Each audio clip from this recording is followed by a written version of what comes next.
You're on Meet the Press, and our special guest this week is the Shadow Treasurer, Joe Hockey. And welcome to our panel, Jessica Irvine from the Sydney Morning Herald. Good morning. And News Limited's Steve Lewis. Good morning. Morning, Bill. Now, it's now widely accepted Australia is in a recession, yet another indicator this week was the dramatic dive in retail sales. But most economic commentators maintain the government is pretty much on the money with its stimulus strategy. Well, clearly the economy is under a lot of pressure, and without the government's fiscal stimulus, retail sales would have been a lot weaker a lot earlier. So the numbers highlight to us that fiscal policy is working, that it's the appropriate tool.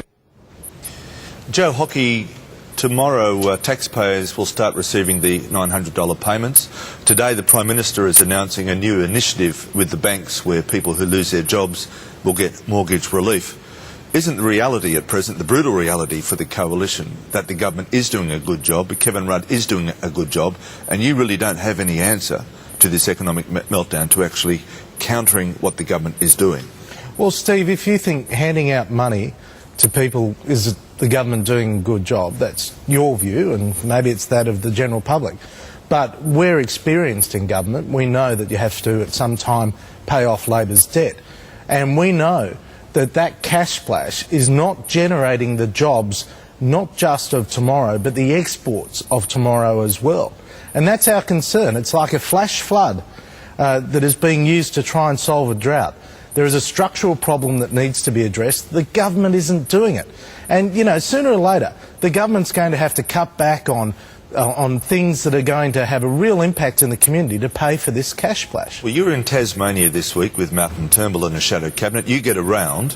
What's the view of the man and woman on the street? How are they responding to these payments? They're pretty happy with it, aren't they? Well, for some people, absolutely. They're receiving a cheque from the government. But what they aren't aware of is the fact that it's simply a loan that sooner or later they'll have to pay back in more taxes or in higher interest rates. And the government is desperate to keep scoring political points in relation to the global financial crisis. Even this announcement today about the mortgage relief for people who are unemployed, it's a good initiative. It's a good initiative and we welcome it. But it was announced by the banks 2 weeks ago. Ralph Norris, the chief executive of the Commonwealth Bank, announced it 2 weeks ago. Kevin Rudd comes back to Australia, puts his arms around the major banks and claims it as his own. And there are lots of technical issues that need to be addressed. I really hope that all those people with loans with credit unions, with smaller banks, with the original mortgage originators like Wizard and Homeland, I really hope they're covered as well.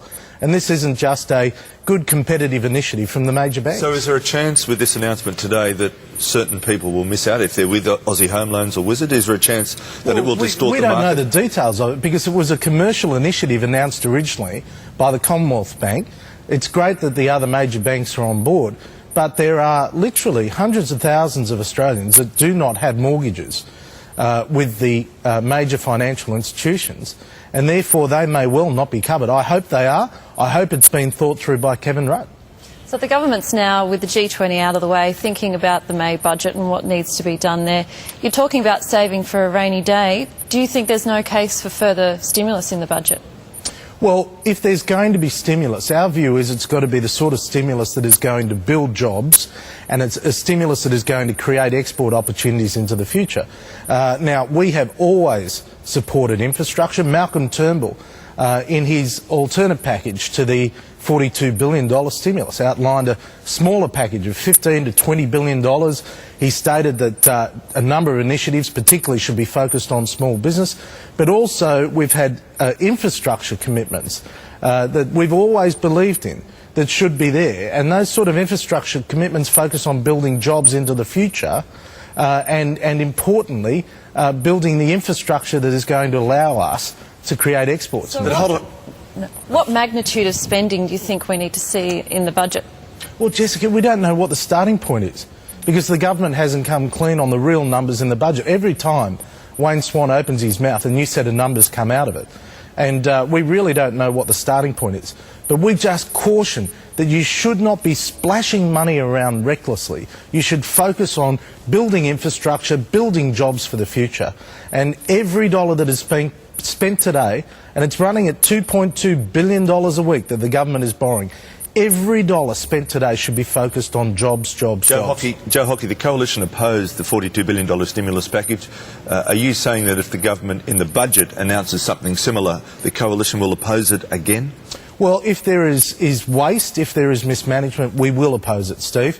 And we know that sometimes these things... Even though it could be a budget appropriation bill, you will be prepared to oppose it if you consider it to be bad policy? Steve, we have always opposed bad policy, and we will continue to oppose bad policy.